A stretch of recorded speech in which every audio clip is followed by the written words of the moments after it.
नमस्ते दोस्तों, मैं अनुपम मिश्रा आप सबों के सामने कुछ अपनी कविताएँ लेकर आई हूँ, जो मैंने बहुत पहले लिखी थी। मैं अमृत सागर के नाम से मिराकी पे लिखा करती थी पहले।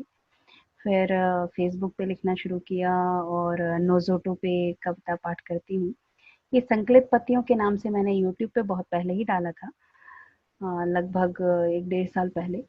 वैसे लिखती तो मैं रही हूँ, जब मैं 7वीं कक्षा में थी तो मुझे नवोदित कवयित्री कहा था हमारे स्कूल के कई शिक्षकों ने। उसके बाद से बस लिखने का सिलसिला चलता रहा और अभी मैं भाषा की ही शिक्षिका हूँ, अंग्रेजी पढ़ाती हूँ, लेकिन हिंदी मेरे खून में दौड़ता है।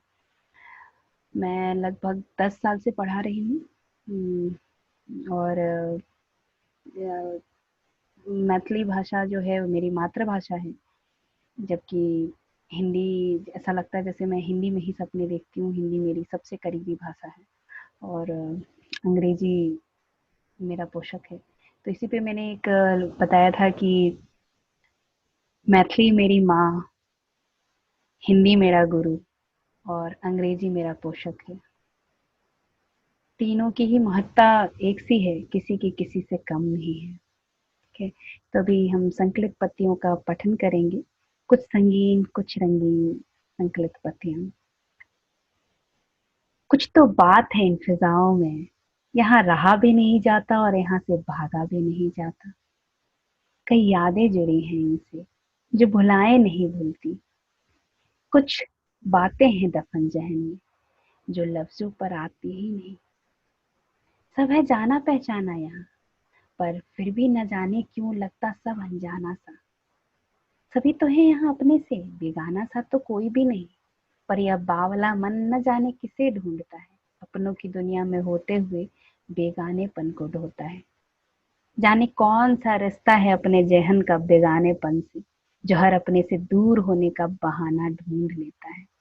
कैसे समझेगा यह बावला, दूरी से जो दर्द होता है वो साथ रहने की चुभन से कहीं गुना बढ़कर है।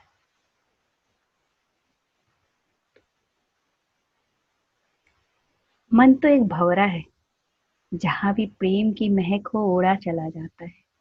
पर वो क्या जाने, प्रेम की सुधा हर क्षुधा को बुझाती नहीं।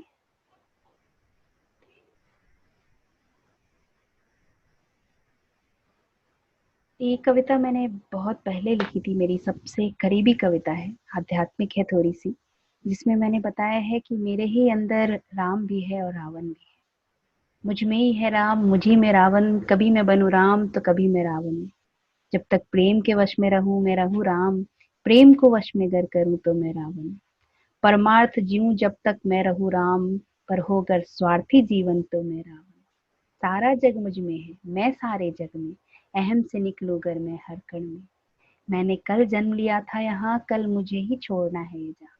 वो जगत के इस पार आज मैं ही, उस पार भी जाना है कल मुझे। मैं नश्वर हूँ, जल जाएगा ये शरीर, मैं ही हूँ आत्मा जो रहेगा अमर। मैं हूँ शून्य, उसका पूर्ण भी स्वयं ही, शून्य पूर्ण की अनंत कड़ी भी मैं ही।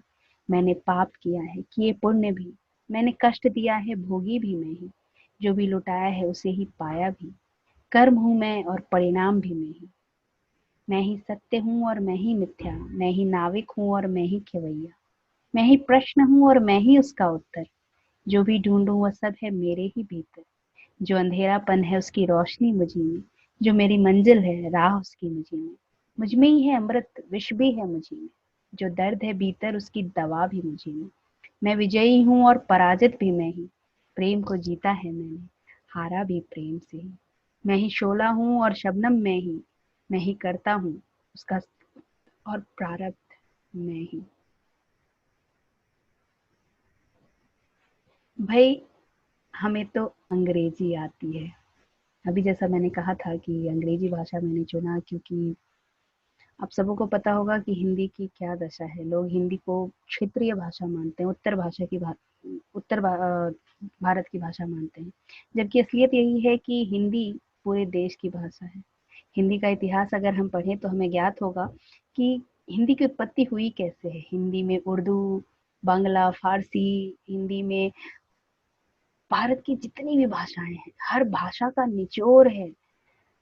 और भाषा वैसे भी तो निश्चल सरिता सी कही गई है, जो जो भी आज सामने मिलता है नदी की भांति सबको अपनाता हुआ चलता है। तो हिंदी भाषा पूरे भारत को जोड़ने वाली भाषा रही है। पता नहीं ये कैसे, किस तरह से लोगों ने इसे क्षेत्रीय भाषा मान के छोड़ दिया है, क्योंकि हर क्षेत्र की तो अलग भाषा है। अगर हम उत्तर भाषा भारत की बात करें तो उत्तर भारत में तो अपने आप ही कई क्षेत्रीय भाषाएं हैं। एक बिहार में ही अगर मान ले मैं, तो बिहार में भोजपुरी, मगही, मैथिली और ब्रजभाषा, कितने सारे भाषाएं हैं जो बिहार में बोले जाते हैं। तो हम कैसे कहें कि हिंदी सिर्फ वहाँ की भाषा है।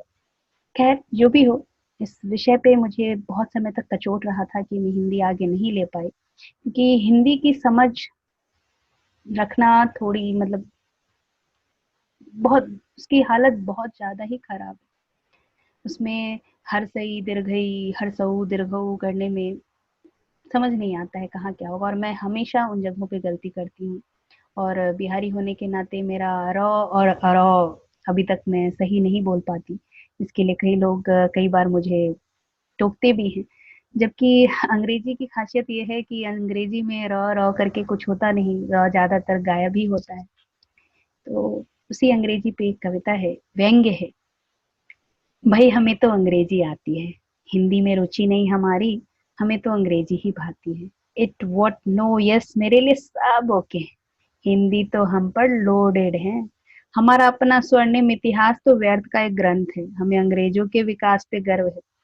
100 वर्ष से ऊपर हम पर जिसने निर्ममता से राज किया, हमें अपनी उस गुलामी पर नाज है।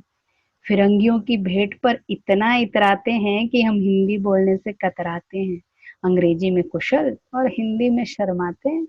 हम तो मस्त मौला हैं, हमें अपनी खोज खबर कहाँ, हम पर तो उनका बोलबाला है। हिंदी का इतिहास कम निराला नहीं, पर अपने को तो उसके अस्तित्व से कोई वास्ता ही नहीं। हिंदी साहित्य इतना परिपक्व है कि अपनी समझ उसके काबिल ही नहीं, तो बस अंग्रेजी में मन रमा लिया। कालिदास को हम शेक्सपियर, स्वर कोकिला सरोजनी नायडू को नाइटिंगेल का तगमा देते हैं। गुप्त, दिनकर, महादेवी, बच्चन, पंत, प्रसाद, निराला, नागार्जुन सबको भूल गए हैं करके उनका विसर्जन। कोई भी जन्म से शैतान या इंसान नहीं होता। इतिहास साक्षी है, शैतान के घर भगवान हुए और भगवानों के कई शैतान जने। कितने ही संत का शैतानी अतीत होता है और कई हैवानियत का स्वर्णिम भविष्य है। कौन गलत है यहाँ और कौन कितना सही, इसका कोई पैमाना अब तक तो बना ही नहीं। फिर कोई है ऐसा जिससे भूल होती ही नहीं? गलती करना तो हर किसी की फितरत है, पर हर भूल से जिसे सीखने की हसरत हो, वह शैतान भी देवत्व की राह पर प्रशस्त है। सत्य तो वही है जो रोशनी में है, जो छिपा है वह तो तब तक सत्य नहीं जब तक सबसे दूर अंधेरे में है। पर सबसे छिपी बात को कभी ना कभी सबके सामने लाना ही होता है। जिंदगी के कुछ अनछुए पहलुओं को वीराने में तो नहीं छोड़ा जा सकता। कोई तो ऐसा हो जिसके सामने मन के सारे तार झंझना सके। किसने किससे क्या कहा और किसके साथ क्या किया, इसका सही आकलन तो अपने अनुभव पर निर्भर करता है। हर व्यक्ति अपना पक्ष अपने परिप्रेक्ष्य के से निर्धारित करता है। सबका अपना नजरिया है जिंदगी जीने का।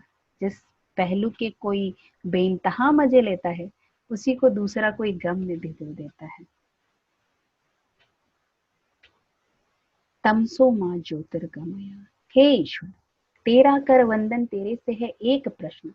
पंच तत्वों को तूने किस कदर भला जोड़ा और हम जैसे पुतले बना फूक दिए उसमें प्राण। तेरी हर रचना है कितनी अद्भुत, हो चाहे कीट पतंगे या विशाल जल तरंगे, तू कैसे भरता है सब में रंग इतने।